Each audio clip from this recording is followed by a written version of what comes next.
Армысыздар, құрметті тыңдармандар. Сырласайық каналына қош келдіңіздер.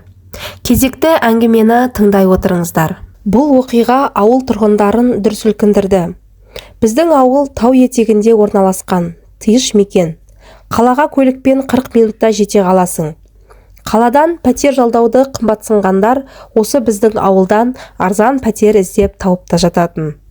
Біз де есік алдындағы шағын сарайды құр тұр ғой деп 30 мыңға жалға беруге хабарландыру бердік. Ішке су кіргенмен газ жоқ. Отты өзіміз жағатынбыз. Телефонға бір әйел хабарласып, 2 кішкентай қызы бар, жалғыз басты ана екенін айтты.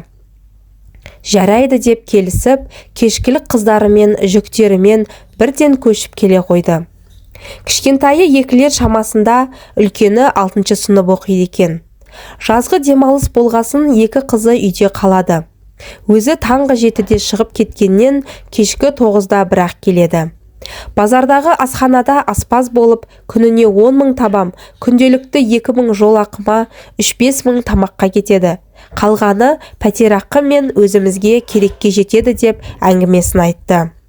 Бар уайымы ертең қыркүйекте кішкентай Айсанасын қайда қалдырарын білмей, күтуші жалдасам ба деп отыратын. Ауылдағы жалғыз балабақша 3 жастан бастап қабылдайды дегесін сол кішкентайын ойлап айта беретін. Шашы қысқа қиылған, шағын денелі сарылау келген бұл ләззат іске мығым. Үйдің еркегі де, әйелі де болып үйренген жан екені көрініп тұр. Бір демалысында үйінің бәрін сыртқа шығарып, көрпе төсенішін сілкіп, тазалап жуып алатын. Пәтерімді жалға алған бұл тазайын келіншек маған ұнады. 2 ай уақытынан бұрын пәтер ақысын төлеп қойды. Қаңғымайды, қақ соқпен ісі жоқ. Бір күні сарайынан бір жігіттің кіріп шыққанын байқадым. Туысы болар деп мән бермедім. Үлкені менің кенжеммен сыныптас боп мектепке бірге барып жүрді. Кішкентай қызы жаңағы ер адаммен қалатын. Ләззаттан шыдамай сұрадым. 2-ші күйеуім деді. Өзінен 4 жас кіші. Базарда арба сүйрейді екен. Екеуміз келісіп, мен жұмыс істеймін, ол үйде сәнөкті қарап отырады деді. Менің табысым одан көп қой, үйде отыратын бір адам керек бәрібір деді. Дұрыс екен деп қалдым. Тамақ, шай дайындап, балалар мен Ләззаттың алдынан күтіп алады, өзі жуып шаяды. Кірді де далаға жайып жатқанын көріп, күйеуіме қалжыңдаймын. Сен де осылай бір күн менің емес, өзіңнің майка түрсеңді жуып қойшы деп. Ол болса қатын, басты қатырмашы, шаршасаң айт, тоқал дайын деп қарқылдап күледі. Әзілі ғой. Солай қараша күз өтіп, аязы сықырлаған желтоқсан келді. Пеш кейде тартпай қалады. Сарайдың пеші біздің үйден бөлек еді. Күйеуі тырбаңдап от жағып жатады. Бір күні шырт ұйқыдан бір дауыс оятты. Ойбайлаған әйел даусы. Ләззаттың дауысы екенін білдім. Ұры түсті ма деп ойладым. Таңғы 7 еді. Атып шығып едік, сәнөк, сәнөк деп айғайлап, әжетхана жақтан келе жатыр екен. Мені көріп, тәте, сәнөк сіздің үйде емес пе дейді. Ойбу жоқ келмеді. Аманшылық па дебем, үйде жоқ, таппай жатырмыз деп жыламсырап тұр. Таң атпай қайда кетеді? Кеше болып еді десем, ұйықтап жатты дейді. Ұйқы сұрайтыны жоқ па, қашан білдіңдер? Жоқ екенін деп сұрақ жаудырып, мен де шын уайымдай бастадым. Есік ашық азанда тұрсақ, ештеңе сезбедік дейді. 102-ге қоңырау шалып, учаскелік инспектор келді. Бәрін сұрап, анықтап жатыр. Сонымен жоғалды деп арыз жазылып, таңымыз кішкентай сәнімді іздеумен басталды. Ауыл тұрғындары да ат салысып, ауыл ішіндегі гу әңгіме есті. Ауылда бала ұрлайтын топ пайда болыпты. Ләззаттың қызын ұрлап, қапқа салып алып кетіп, қора жаққа жатқанын түнде байқадық деген өсектер өрбіді. Өзен, ауыл маңы, егістік жақ бәрін түгел шарладық. 3 күн өтсе де ештеңе табылмады. Бір аптадан соң күдікті табылды дегенді естідік. Өзі барып беріліпті. Қызды жасырған жерін көрсетіпті. Ол кім десеңіз, сол Ләззаттың 2-ші күйеуі. Кішкентай сәнімнің өгей әкесі. Ұзын құлақтан оқиғаның қалай өрбігенін естідік. Күйеу сымақ әйелін жұмысқа, үлкен қызын сабаққа жібереді.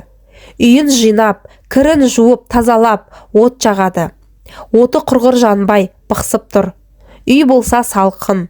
Өзі өтпе алысып, пеш алдында отырса, кішкентай Сәнім келіп, біресе су, біресе си деп мазасын алғаны. Каршоққа отырғызып, сигізіп, қалың киіндіріп, енді пеш тағып көмірлерін түртіп жатса, Сәнім қасына келіп, бұтына сиіп тұр. Енді қайтсын, үй іші әлі жылымаған, пеш тартпай тұр. Ашуын әзер басып, қызды жуындырып, киімін ауыстырып, лас киімдерін шайып, далаға жайып келді. Бәрін тарсылдатып, қиратуға шақ қалып, пештегі бықсыған көмірді алып, даладан жыңғыл сындырып, қайтадан тұтатты. Әдемі жанып жатқанда, ірі көмірлерін салып болғаны сол еді, Сәнім қасына келіп, си деп тағы сиіп қойды.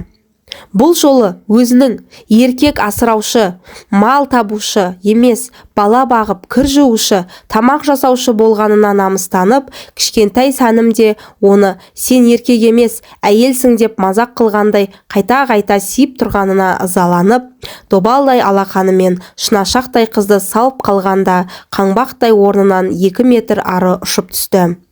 Папа деп бет-аузы қанап, жылап орнынан тұрып жатыр еді, көзі кекке тұнған бұл соқталдай еркек күректей табанымен 2 рет ішінен теуіп жібергенде, байғұс қыздың үні шықпай қалды. Ол болса, әрі қарай пешін жағып, 1 сағаттай жүріп алды. Ашуы тарқағасын өзінің ісіне өкінген ол, Сәнімді ұйықтатып, не талып қалды деп ойлаған, ол көтеріп төсегіне жатқызды. Бетіндегі қанды сүртіп тазалап қойды. Қолынан ұстап еді, мұз екен. Шошып кетіп, жұлқып оятқысы келгенмен тұрмады. Шыбын жаны әлде қашан шығып кеткен еді. Сөйтіп жүргенде әйелі мен үлкен қызы келді. Сәнім ойнап шаршағасын ерте жатып қалды деді. Ойында ештеңе жоқ шешесі кереуетінде бүркеніп жатқан қызын көрді де, оятпайын деп бөлме жарығын өшіріп, есігін жапты. Өздері тамақ шай ішіп жатып қалды. Болған жағдайды қалай жасырарын білмеген күйеуі түнгі 3-тен өте жасырын бөлмедегі кішкентай қызды алып, ешкімге білдірмей қапқа салып алып шықты. Өзенге тастамақ болып, денесін таппай қалармыз деп райынан қайтып, ауыл шетінде тұратын жалғыз басты кемпірдің ауласындағы құдықты ашып, ішіне қаппен бірге қызын тастап кеп жіберді. Жылап, кешірім сұрап үйіне қайтты. Ертесіне болған жағдай белгілі. Қызды бүкіл ауыл боп іздедік. Бізбен бірге әлгі қаныпезер де қосылып іздегесін еш күмәнданбаппыз. 1 апта бойы өзі де түнгі ұйқыдан айырылыпты. Енді ұйқыға кетсе, марқұм сәбидің елесі маза бермесе керек. Ақыры болмағасын полицейге өзі беріліпті. Не үшін өлтірдің десе, қатын болудан шаршадым депті.